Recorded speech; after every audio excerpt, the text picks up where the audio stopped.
Welcome to this interview with France 24 and RFI. Our guest today is the President of the Colombian Republic, Gustavo Petro. Thank you, Mr. President, for being here. Thank you very much. How are you? Thank you. Angelica Perez will be with me during this interview.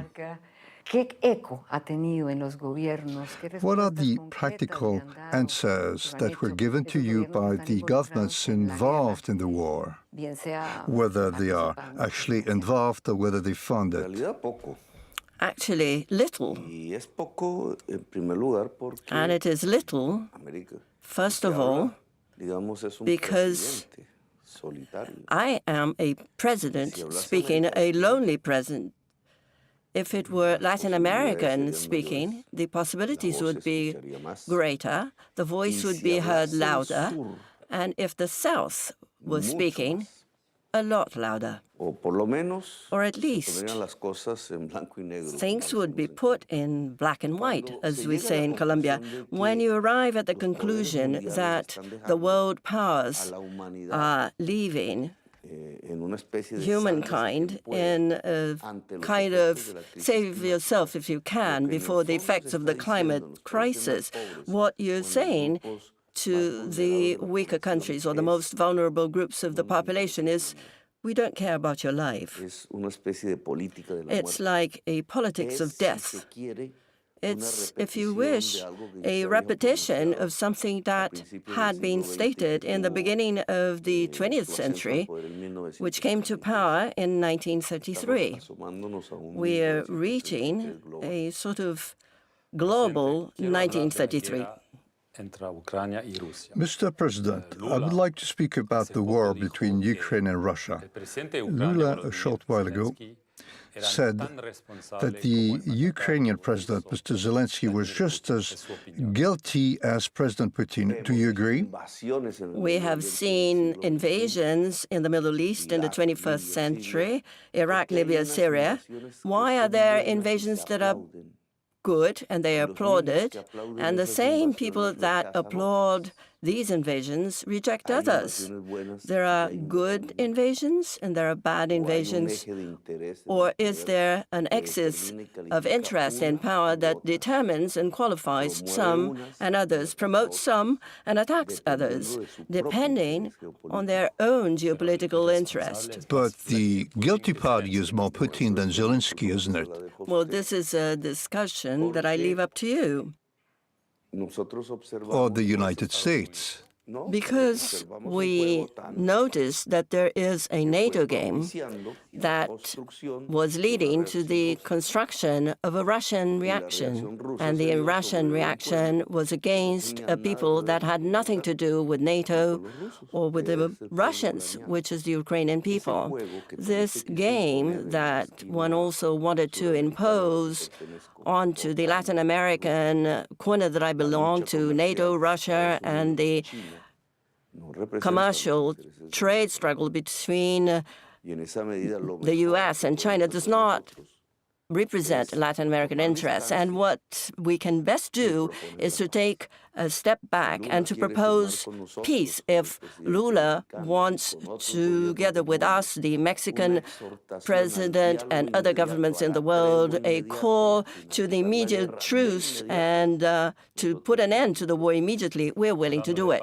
Regarding this idea of peace, this November 4th, you enacted Bill 418, initiating a process of total peace with the ELN, the National Liberation Army guerrillas, the FARC dissidents, and with other armed groups. Well, from a very practical viewpoint, have you got any results at this point? What's going on? Right now, the ELN, according to the law that has only just been passed, has already chosen their spokespersons or negotiators of the organization. They're called different things. We have done the same, and this will be disclosed opportunely. We cannot do that now. We have not chosen the place. It is something that will come, and we are at this stage at choosing the place where the negotiations are going to be taken forward. And once we have negotiators on both sides and they both sit at this geographical point or spot with countries that have proposed to be guarantors of the process, among them Cuba, Norway, and Venezuela. Brazil was also among them, and now we will have to wait and see what happens after December with Brazil. There are countries that have approached us for this process. France has only told me that I can count fully with the French government, and Spain also approached me during the campaign period, and Spain took the ELN to the terrorist list in Europe, which will lead to some noise. But in general, the world has expressed its support to the beginning of a peace process with the ELN. You met with high-ranking officials from the U.S., like Secretary of State Blinken, an official delegation sent by Biden, the head of the CIA. What practical answers are given by Washington? What proposals to your vision regarding drug trafficking, illicit drugs, and the issue of coca? I think that the political sector that now rules the United States is aware that it failed in the war against drugs. And their society, they have to move very prudently, academically even, but I think that they're aware of this. The numbers are very eloquent. There are 1 million dead in Latin America, and millions of people, for the most part blacks, because they have carried or consumed small amounts, have been put in jail in the United States. The mafias are more powerful than Pablo Escobar, which becomes insignificant if compared to organizations that can organize armies like the Marinas, that can control territories all over Latin America, that can put states like Haiti down to its knees, that can destabilize democracy to such an extent that they have turned Latin America into one of the most violent places. They recognize this, and on the other hand, cocaine kills 3,000 or 4,000 people in the United States per annum, more because of mixtures that are done in a clandestine fashion, and fentanyl, 100,000. For a number of years, the president of Venezuela, Nicolas Maduro, has been seen as persona non grata on the international scene. But the climatic crisis imposes us to save the Amazonian forest, and Venezuela should be involved in that world crusade to save the Amazon. That's what you said at COP27. Mr. President, you're currently helping the Venezuelan president to come back to the international scene as a legitimate president to help the Amazonian forest, but also to improve the diplomatic forest. Yes, but not just in environments like the COP, but also the meetings in Mexico. Once this program is over, I'm going to be part of a meeting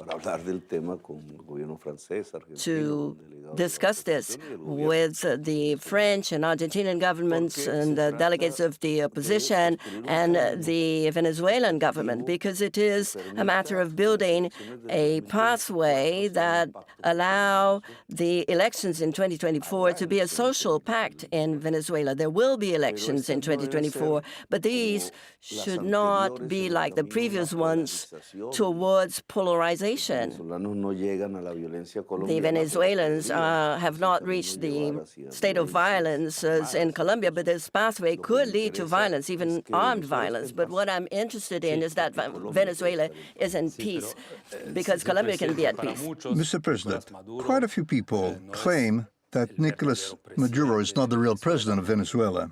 Because of those controversial elections, he's been accused of crimes against mankind by the United Nations. Do you not legitimize someone who doesn't deserve it? What do you think? These are political positions. The UN recognizes Maduro. Otherwise, he wouldn't have been at the COP. But it's been about crimes against mankind, violations of human rights. The human rights violations that I believe have taken place in Venezuela have been even worse in Colombia. And I've seen people being nice to Colombian presidents when thousands of the young have been shot dead by the army, when during the last demonstration 100 young people were killed and there are 200 in jail. And what is this? I propose to Venezuela, as I propose to Colombia, and as I propose to Latin America, that we go back and strengthen the Inter-American Convention as the major human rights treaty from Alaska down to Patagonia. I am a president now because I could resort to the Inter-American Court of Human Rights in order to save my political rights. Otherwise,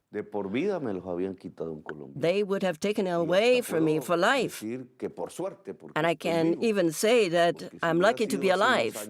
If it were a few years ago, the presidential leftist candidate would have been killed. This is my opinion. We have to reestablish the Inter-American Charter in Latin America and not to do the same thing as people do in Europe, that people that have applauded Libya are now requesting and complaining about the invasion of the Ukraine.